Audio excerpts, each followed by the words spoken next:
So hello student, I am Diwani and welcome to the study class. तो आज हम पढ़ने वाले हैं प्रोफिशिएंसी इन इंग्लिश सब्जेक्ट, जो क्या है एमपीडीएलएड के द्वितीय वर्ष का सब्जेक्ट है, जिसकी यूनिट नंबर 3 इकाई नंबर 3 जिसका नाम है रीडिंग। रीडिंग यानी क्या होता है? पढ़ना।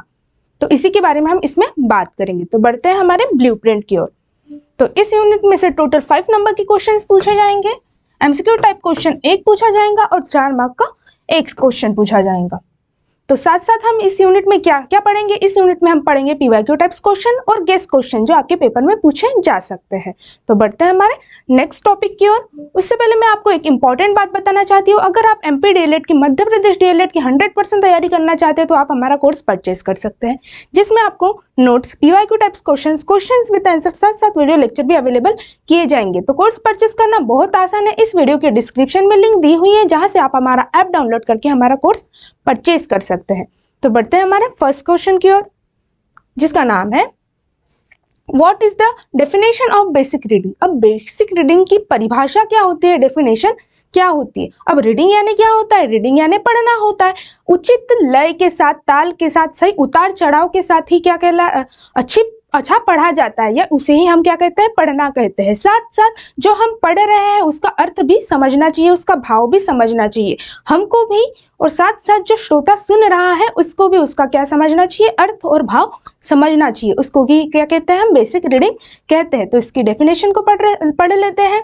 Basic reading can be defined as a set of a skill that develop the student understandings and knowledge of print concept, phonological awareness, phonics and word recognition, words composition, spelling and fluency।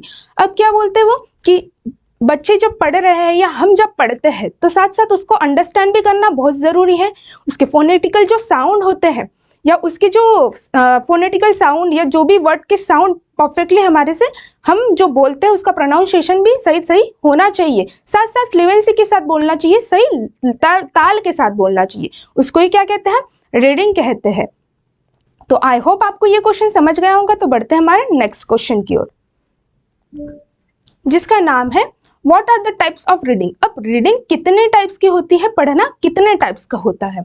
तो there are 6 types of reading. ऐसा लिख लेना आप। सबसे पहला होता है loud reading. Loud यानी क्या होता है? जम से या जोर से पढ़ना। अब जब हम जोर से पढ़ेंगे तो हमारी क्या आवाज किसी को सुनाई देंगी, इसे ही क्या कहते हैं? स्वस्वर वाचन कहते हैं। तो जब हमारी किसी को आवाज सुनाई देंगी तो क्या होगा? लोग हमसे डिस्टर्ब होंगे। उसी को क्या बोलते हैं? लाउड रीडिंग बोलते हैं। या जम से पढ़ना, तो हमारी जो प्रोनाउंसिएशन होती है या जो हम बोलते हैं वो क्या होती है? सही सही उच्चारित हो रही है या नहीं हो रही है। वो लोगों से हमें क्या मिलता है? फीडबैक प्राप्त होता है कि नहीं तुम गलत पढ़ रहे हो या तुम सही पढ़ रहे हो करके। तो ये क्या है? फर्स्ट रीडिंग है लाउड रीडिंग। सेकेंड है साइलेंट रीडिंग, यानी होता है साइलेंट यानी चुपचाप रहकर, यानी मौन वाचन। अब चुपचाप पढ़ रहे हैं हम, तो हम जो पढ़ रहे हैं, हम जो प्रोनाउंस कर रहे हैं हमारे मन में कर रहे हैं, तो हमारी मन की आवाज किसी को सुनाई देती है? नहीं देती। तो जो हम प्रोनाउंस कर रहे हैं जो भी वर्ड, तो वो सही सही हम प्रोनाउंस कर रहे हैं या नहीं कर रहे, वो हम क्या दूसरों को उसकी आवाज ही सुनाई नहीं जा रही है। तो उसको जो जब हम पढ़ते हैं तो जो हम पढ़ रहे हैं वो सही पढ़ रहे हैं या नहीं पढ़ रहे, तो उसका हमें कुछ ज्ञात नहीं होता या उसका हमें कुछ ज्ञान नहीं होता है। थर्ड नंबर है इंटेंसिव रीडिंग। अब इंटेंसिव यानी होता है गहन रीडिंग, मतलब गहन तरीके से पढ़ना या डिटेल में पढ़ना ही इसको क्या कहते हैं? इंटेंसिव रीडिंग कहते हैं। उसके बाद है एक्सटेंसिव रीडिंग। एक्सटेंसिव रीडिंग यानी होता है व्यापक पठन, यानी जल्दी से जल्दी पढ़ना या रैपिड रीडिंग कहलाती है। जो क्या होती है? किसी भी फैक्ट या टाइटल को जल्दी से पढ़ लेती है और उसका जो कंक्लूजन है वो जल्दी से पता कर लेती है कि इसका क्या कंक्लूजन है, या किस इस जो टेक्स्ट है या ये जो टॉपिक लिखा हुआ है उसका क्या भाव अर्थ है, या क्या उसका मीनिंग निकलने वाला है। फिर है सप्लीमेंट्री रीडिंग। अब सप्लीमेंट्री रीडिंग यानी क्या होती है? जैसे टेक्स्ट बुक रीडिंग होती है, तो ये हमें टेक्स्ट के फॉर्म में या बुक से क्या करते हैं? हम उसके रीड करते हैं। उसके बाद है लाइब्रेरी रीडिंग। उसके बाद लाइब्रेरी रीडिंग में क्या करते हैं? हम हमारे वोकेबलरी को क्या करते हैं? ठीक करते हैं। हम उसमें क्या होता है? वोकेबलरी होती है बहुत सारी, उसको हम ठीक करते हैं। उसको ही क्या कहते हैं? लाइब्रेरी रीडिंग कहते हैं। सबसे पहले लाउड रीडिंग आती है, उसके बाद साइलेंट रीडिंग, फिर इंटेंसिव रीडिंग, फिर आती है एक्सटेंसिव रीडिंग, उसके बाद सप्लीमेंट्री रीडिंग और फिर लाइब्रेरी रीडिंग। तो आई होप आपको ये क्वेश्चन भी समझ गया होगा, और ये क्या है? एक बहुत इंपॉर्टेंट क्वेश्चन है, तो आप इसे अच्छे से रीड करके जाइएगा पेपर देने के लिए। तो बढ़ते हैं हमारे नेक्स्ट क्वेश्चन की ओर, जिसका नाम है clarify the acquisitions of reading skill. अब रीडिंग को कैसे एक्वायर किया जा सकता है या कैसे ग्रहण किया जाता है उसी के बारे में हम पढ़ेंगे। तो reading skill of English can be acquire by the following method. In method के द्वारा क्या कहते हैं हम इंग्लिश को अर्जन करते हैं या ग्रहण करते हैं। फर्स्ट है अल्फाबेटिक मेथड। अब अल्फाबेटिक मेथड इंग्लिश के क्या होते हैं, अलग अलग अल्फाबेट्स होते हैं और अलग अलग जो लेटर होते हैं उसके साउंड भी क्या होते हैं, अलग अलग होते हैं। उस मेथड से भी क्या कहते हैं करते हैं अच्छे से रीडिंग कर पाते हैं। या रीडिंग स्किल किसकी मदद से होती है, सबसे पहले तो अल्फाबेटिकल मेथड से होती है, अल्फाबेटिक मेथड से होती है। सेकेंड है सिलेबिक मेथड। अब सिलेबिक मेथड से क्या करते हैं हम, जो लेटर्स होते हैं जैसे बी और ए क्या होगा, बा होगा, बी और ई क्या होगा, बी होगा। मतलब दो लेटर को क्या करेंगे हम ऐड करके जो साउंड जो भी साउंड हम क्या करते हैं प्रोनाउंस करते हैं उसको ही क्या कहते हैं, सिलेबिक मेथड कहते हैं। उसके बाद आते हैं वर्ड मेथड। अब जो लेटर को क्या करते हैं हम जोड़ते हैं और जो लेटर से हम क्या बनाते हैं, एक वर्ड बनाते हैं, साथ साथ उसका अर्थ भी निकलना चाहिए। जो वर्ड हम बनाते हैं या जो वर्ड्स होता है साथ साथ उसका अर्थ भी समझना चाहिए, वर्ड मेथड कहलाती है ये। उसके बाद आती है फ्रेज मेथड। फ्रेज मेथड में क्या होता है, ग्रुप ऑफ द वर्ड्स होता है। उसमें क्या होता है, ग्रुप ऑफ वर्ड होता है जब हम बोलते हैं कुछ भी। तो जैसे मैं आपके साथ बोल रही हूँ तो ग्रुप्स ऑफ वर्ड है ना, वहां पर बहुत सारे वर्डों का क्या है, समूह है, उसको ही क्या कहते हैं, फ्रेज वर्ड मेथड कहते हैं। उसके बाद सेंटेंस मेथड। अब मैं आपके साथ बोल रही हूँ वो क्या है, एक सेंटेंस ही है ना, कि आप क्या कर रहे हो, ये एक सेंटेंस है। तो सेंटेंस के थ्रू भी क्या करते हैं, रीड अच्छे से कर पाते हैं या रीडिंग स्किल कर पाते हैं, एक्वायर कर पाते हैं, अर्जन कर पाते हैं। ये सेंटेंस मेथड था। उसके बाद स्टोरी मेथड से क्या करते हैं हम अच्छे से रीड कर पाते हैं, जिसमें क्या होती है 5-6 लाइंस होती है पोयम की या स्टोरी की। जैसे कि बचपन में LKG UKG में टीचर्स लोग पोयम याद करवाते हैं बच्चों से, तो वो क्या होती है 2-3 लाइन की होती है, उसमें वर्ड्स भी होते हैं, सेंटेंस भी होते हैं, साथ साथ उसके अर्थ भी बच्चों को समझ जाते हैं और वो सेंटेंस भी बहुत अच्छे तरीके से बच्चों को याद हो जाते हैं। उससे क्या होता है, बच्चे की जो रीडिंग स्किल है वो डेवलप होती है या बच्चे अच्छे तरीके से क्या कर पाते हैं, एक्वायर कर पाते हैं, ग्रहण कर पाते हैं रीडिंग को। उसके बाद है फोनेटिक मेथड। अब फोनेटिक मेथड से क्या होता है, साउंड होता है, हर एक लेटर का अलग अलग साउंड होता है, उसे ही क्या कहते हैं, फोनेटिक मेथड कहते हैं। तो जो रीडिंग स्किल है या एक्वायर किस टाइप से करते हैं हम रीडिंग स्किल को, सबसे पहला पॉइंट क्या था, अल्फाबेटिक मेथड था। उसके बाद क्या था, सिलेबिक मेथड था। उसके बाद वर्ड मेथड था। उसके बाद फ्रेज मेथड था। उसके बाद सेंटेंस मेथड था। उसके बाद स्टोरी मेथड थी। उसके बाद फोनेटिक मेथड था। तो आई होप आपको ये क्वेश्चन भी समझ गया होगा। तो बढ़ते हैं हमारे नेक्स्ट क्वेश्चन की ओर, जिसका नाम है what are the difference between read of global comprehensions and reading of local comprehension. अब ग्लोबल यानी क्या होता है, वैश्विक समझ। अब पूरे विश्व की समझ को ग्लोबल कम्प्रहेंशन कहते हैं। कम्प्रहेंशन यानी होता है समझ, और लोकल कम्प्रहेंशन, लोकल यानी होता है हमारे स्थानीय समझ की हम बात करेंगे इसमें। अब ग्लोबल की जब बात कर रहे हैं हम, तो क्या होगा, उसमें टाइटल होगा कुछ ना कुछ, उसका कंक्लूजन निकलेगा, उसकी हम इंफॉर्मेशन क्या करेंगे, निकालेंगे, और साथ साथ उसका इंट्रोडक्शन क्या था उसके बारे में हम पता करेंगे। और जो स्थानीय जो लोकल कंप्रिहेंशन होगा उसकी तो हमें पूरी तरह से गहन अध्ययन करना पड़ेगा, मतलब इंटेंसिव रीडिंग करनी पड़ेगी उसके बारे में हमको। और साथ साथ क्या करना पड़ेगा, उसके जो फैक्ट्स है हम क्या करते हैं, उससे फैक्ट का भी पता लगाते हैं कि इसका क्या तथ्य है या इससे जो टॉपिक है उसके क्या फैक्ट है, इसके बारे में भी हम क्या करते हैं, पता लगाते हैं लोकल कंप्रिहेंशन में। तो पढ़ते हैं इसकी थ्योरी को। Reading of global comprehension focus on understanding the overall meaning, idea, themes and big picture of text.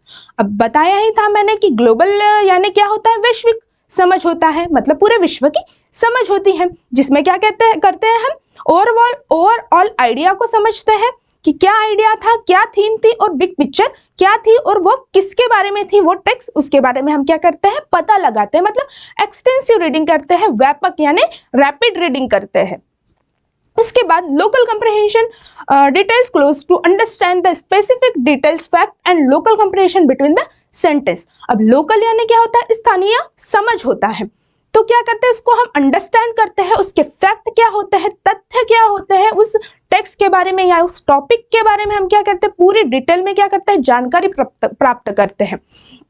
और उसको समझते हैं सेंटेंस के द्वारा, with the help of sentence या बिटवीन द सेंटेंस। उसी को क्या कहते हैं हम? लोकल कंप्रहेंशन कहते हैं। तो सबसे पहला है ग्लोबल कंप्रहेंशन। उसके पर्पस क्या थे? To understand the gist main topic and overall message. इसमें क्या करते हैं हम? जो भी टॉपिक है उसका मेन आइडिया क्या है और ओवरऑल मैसेज क्या देना चाहता है वो टॉपिक, उसके बारे में हम क्या करते हैं? पता लगाते हैं इसमें ओवरऑल मैसेज एंड टॉपिक्स को। उसके बाद उसकी मेथड क्या है? यह एक क्या है? स्कीमिंग प्रोसेस है। स्कीमिंग प्रोसेस यानी होता है रैपिड रीडिंग। रैपिड यानी मतलब लगातार या बहुत तेज गति से पढ़ना, उसको ही क्या कहते हैं? स्कीमिंग कहते हैं हम। Reading headline, introductions and conclusion. अब क्या करते हैं हम? उसके जो हेडलाइंस होते हैं उसको रीड कर लेते हैं और जो इंट्रोडक्शन है उसको पता लगा लेते हैं और कंक्लूजन, इस जो टॉपिक है उसका कंक्लूजन क्या है, तथ्य क्या, कंक्लूजन क्या है, उसके बारे में हम पता लगा लेते हैं इसमें। जैसे कि न्यूज़पेपर होता है, न्यूज़पेपर में हम क्या करते हैं? हेडलाइन पढ़ लेते हैं और उसका जो कंक्लूजन है वो पता लगा लेते हैं कि कैसे क्या है। तो हम पूरा न्यूज़पेपर रीड करते बैठते हैं क्या? नहीं करते हैं। हमको जो टॉपिक या जो इंट्रोडक्शन या जो भी हेडलाइन है वो पसंद आई, उसी के बारे में हम क्या करते हैं? उस न्यूज़पेपर से रीड करते हैं उसी को। उसके बाद फोकस क्या होता है? What is the text about. अब जो टेक्स्ट है, जो भी टॉपिक है वो क्या कहना चाहता था, उसका अबाउट क्या है, उसके बारे में हम पता लगाते हैं। उसके बाद एसोसिएशन क्या था? Obtain link the understanding the pressure and intensive reading. अब मैंने आपको बताई था कि जो ग्लोबल कंप्रहेंशन होता है वो क्या है? एक्सटेंसिव रीडिंग यानी व्यापक रीडिंग है, रैपिड रीडिंग होती है। मतलब हम क्या पढ़ लेते हैं? बहुत तेज गति के साथ उसको पढ़ लेते हैं। उसका टाइटल क्या है, हेडिंग क्या है, इंट्रोडक्शन क्या था, उसका कंक्लूजन क्या था, यह हम किस में पता लगाते हैं? ग्लोबल कंप्रहेंशन में पता लगाते हैं। उसके बाद क्या आता है? लोकल कंप्रहेंशन यानी स्थानीय समझ। अब स्थानीय समझ में हम क्या करते हैं? अंडरस्टैंड करते हैं और जो पर्टिकुलर वर्ड्स होते हैं, फ्रेज होते हैं और जो भी आर्ग्यूमेंट होती है उसका क्या करते हैं? हम पता लगाते हैं लोकल कंप्रहेंशन में। उसके बाद मेथड क्या थी उसकी? इंटेंसिव रीडिंग थी। गहन तरीके से क्या किया जाता है? उसको रीड किया जाता है। साथ साथ स्कैनिंग फैक्ट। स्कैनिंग क्या होता है? जब हम कुछ भी पढ़ते हैं तो जो भी वर्ड उसके बीच में आएगा या जो भी टॉपिक में जो वर्ड हमको समझ नहीं आएगा उसके बारे में हम क्या करेंगे? उसके बारे में हम जानकारी निकालेंगे, उसका अर्थ क्या होता है, उसका भाव क्या होता है, उसको समझेंगे। उसको ही क्या कहते हैं? स्कैनिंग प्रोसेस कहते हैं या स्कैनिंग द फैक्ट्स। तो उसके फैक्ट्स या तथ्यों के बारे में क्या करता है? वो स्कैन करता है पूरी तरीके से। उसके बाद analyse the sentence level meaning, और सेंटेंस का जो मीनिंग है उसको भी क्या करता है? अंडरस्टैंड करता है। इसी को क्या कहते हैं? हम इंटेंसिव रीडिंग कहते हैं। मतलब गहन तरीके से पढ़ना, डिटेल में पढ़ना। अब हम डिटेल में पढ़ेंगे तो किसी भी चीज को हम ध्यान पूर्वक पढ़ेंगे, अच्छे से उसको समझेंगे, उसका भाव क्या था, उसका अर्थ क्या था, उसका क्या तथ्य है, क्या फैक्ट है, उसके बारे में, सभी के बारे में हम पता करेंगे लोकल कंप्रहेंशन में। उसके बाद फोकस क्या होता है? What do you specific detail means. अब उस टॉपिक की स्पेसिफिक डिटेल क्या है, मतलब जानकारी क्या प्राप्त हुई हमको उस टॉपिक से, उसके बारे में हम पता लगाते हैं लोकल कंप्रहेंशन में। उसके बाद association, obtain link the intensive reading and analyse the technical text. अब क्या करते हैं? एनालाइज करते हैं और टेक्निकल जो टेक्स्ट होते हैं उसको क्या करते हैं? समझते हैं। कौन से कंप्रहेंशन में? लोकल कंप्रहेंशन में। सबसे पहला क्या था? ग्लोबल कंप्रहेंशन था। ये क्या है? एक एक्सटेंसिव रीडिंग है। उसके बाद लोकल कंप्रहेंशन, ये क्या है? इंटेंसिव रीडिंग है। और ग्लोबल कंप्रहेंशन में स्कीमिंग प्रोसेस आती है और लोकल कंप्रहेंशन में स्कैनिंग प्रोसेस आती है। तो आई होप आपको ये क्वेश्चन भी समझ गया होगा। और ये क्या है? एक PYQ टाइप क्वेश्चन है जो आपके पेपर में पूछा गया था। तो आई होप आपको ये क्वेश्चन समझ गया होगा। तो बढ़ते हैं हमारे नेक्स्ट क्वेश्चन की ओर, जिसका नाम है name some material aids use in a teaching of reading, describe any one of them details. अब रीडिंग करते समय या पढ़ाते समय हमको कौन कौन से रीडिंग टूल्स या मटेरियल यूज करने चाहिए उसके बारे में हम पढ़ेंगे। तो हम कैसे लाइन लिखेंगे? Reading materials are as follow, ऐसे भी लिख सकते हैं। सबसे पहला आएगा डिक्शनरी। अब डिक्शनरी यानी क्या होता है? शब्दकोश होता है, जिसमें शब्दों का क्या दिया रहता है? ग्रुप्स दिया रहता है, बहुत सारे ग्रुप्स ऑफ वर्ड्स रहते हैं, साथ साथ उसके मीनिंग भी रहता है और प्रोनाउंसिएशन भी लिखे रहते हैं। उसी को क्या कहते हैं? हम डिक्शनरी कहते हैं। जिससे हमें क्या पता लगता है? सभी वर्ड्स के बारे में पता लगता है, साथ साथ उसका अर्थ भी हम जान लेते हैं। किसकी मदद से? डिक्शनरी की मदद से। उसके बाद है रेफरेंस ऑफ बुक, अब बुक्स की मदद से भी हम क्या करते हैं, अच्छे से रीड कर पाते हैं। उसके बाद आता है यूज ऑफ साइक्लोपीडिया। अब क्या होता है, इंसाइक्लोपीडिया से क्या करते हैं, बहुत से क्या जानकारी, जनरल नॉलेज क्या करते हैं, हासिल करते हैं। उसके बाद है यूज ऑफ लाइब्रेरी। अब हम क्या करते हैं, लाइब्रेरी में जाते हैं, वहां क्या होता है, वेरियस टाइप्स ऑफ बुक्स रहती हैं, न्यूज़पेपर रहते हैं या कोई चार्ट्स रहते हैं, उससे क्या करते हैं, हम रीड करते हैं और अच्छे तरीके से उसको समझते हैं, उसका क्या अर्थ है, क्या भाव है, और उस जो वेरियस टाइप्स ऑफ बुक रहती है उसको भी क्या करते हैं, हम रीड करते हैं, साथ साथ न्यूज़पेपर को भी रीड करते हैं। हेडलाइंस क्या है, उसका कंक्लूजन क्या है, उसके बारे में हम पता लगाते हैं। फिर जनरलिस्ट, अब जनरलिस्ट में क्या होता है, जो हमारे आसपास के, जो हम किसी से बात करते हैं या किसी से हम नॉलेज प्राप्त करते हैं, उसी को ही जनरलिस्ट कहते हैं। उसके बाद है यूज ऑफ इंटरनेट। अब इंटरनेट की मदद से भी हम क्या करते हैं, रीडिंग करते हैं, या ये भी क्या है, एक रीडिंग करने के लिए मटेरियल है, टीचिंग मटेरियल है। तो जैसे कि वीडियोस होते हैं, जैसे आप हमारा वीडियो देख रहे हैं, तो क्या है, एक रीडिंग का आपके लिए क्या है, एक साधन है, आप इससे पढ़ रहे हो। तो ये भी क्या थी, मटेरियल था, मटेरियल एड्स थे जो टीचिंग के लिए क्या किए जाते हैं, यूज किए जाते हैं, वो भी रीडिंग करने के लिए, पढ़ने के लिए। तो reading materials aids are as follow. सबसे पहला था डिक्शनरी, फिर रेफरेंस ऑफ बुक्स, उसके बाद यूज ऑफ इंसाइक्लोपीडिया, फोर्थ है यूज ऑफ लाइब्रेरी, फिफ्थ है यूज ऑफ जर्नलिस्ट, उसके बाद है यूज ऑफ इंटरनेट। तो आई होप आपको ये क्वेश्चन भी समझ गया होगा। अगर आपको ऐसे ही क्वेश्चन और ऐसे ही वीडियो चाहिए तो आप हमारे चैनल से जुड़े रहिएगा। तो इस लेक्चर को, इस वीडियो को करते यही पर समाप्त और मिलते हैं अगले लेक्चर में। Thank you class.